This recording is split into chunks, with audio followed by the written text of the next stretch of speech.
কংগ্রেস নেতা অপূর্ব দেবের হাত ধরে শিবিরের 22 জন নেতাকর্মী বিজেপিতে যোগ দিলেন। আজ রবিবার কাটিগড়া বিজেপি মণ্ডল কার্যালয়ে সাংগঠনিক সভায় কংগ্রেসের নেতাকর্মীরা পদ্ম শিবিরে যোগ দেন। মণ্ডল সভাপতি বিশালাক্ষ দেবের পৌরোহিত্যে আয়োজিত সভায় উপস্থিত ছিলেন প্রাক্তন মণ্ডল সভাপতি নির্মলেন্দু চক্রবর্তী, প্রাক্তন বিধায়ক অমরচাঁদ জৈন, মণ্ডল প্রভারী আইনজীবী ধর্মানন্দ দেব, প্রাক্তন জেলা পরিষদ সদস্য অসীম দত্ত প্রমুখ।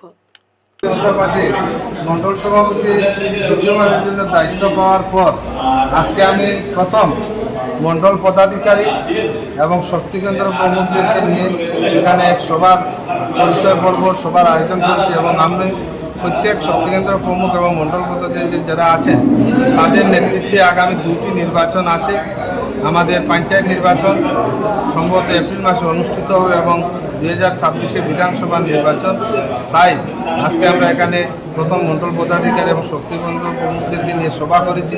প্রত্যেক শক্তিকেন্দ্র প্রমুখ এবং পদাধিকারীদেরকে একটি ডায়েরি এবং একটি কলম আমরা দিয়েছি এবং আমরা গামছা দিয়ে ওনাদেরকে আমরা বরণ করেছি এবং তারপরে এই সভা শেষ হওয়ার পর অরূপ দেবের নেতৃত্বে সিদ্ধেশ্বর জিপির উনি বিগত দিনে কংগ্রেসের গ্রুপ সদস্য নির্বাচিত হয়েছেন এবং কংগ্রেসের বিভিন্ন দায়িত্বে উনি ছিলেন।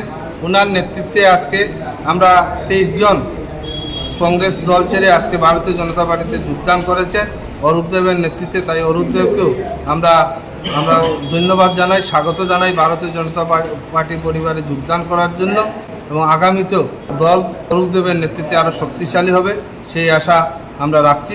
ভারতীয় জনতা পার্টি ডাকে আমাদের মণ্ডল প্রেসিডেন্ট নিয়ে মতানৈক্য ছিল, সেই মতানৈক্য কাটিয়ে আজকে আমরা প্রাক্তন মণ্ডল সভাপতি যিনি ছিলেন ওনাকে দায়িত্ব দিয়ে আবার মণ্ডল কমিটি নতুনভাবে গঠন করা হয়েছে এবং ওনার নেতৃত্বে আজকে কংগ্রেস থেকে প্রায় 23 থেকে 24 জন লোক বিজেপিতে জয়েন করেছে।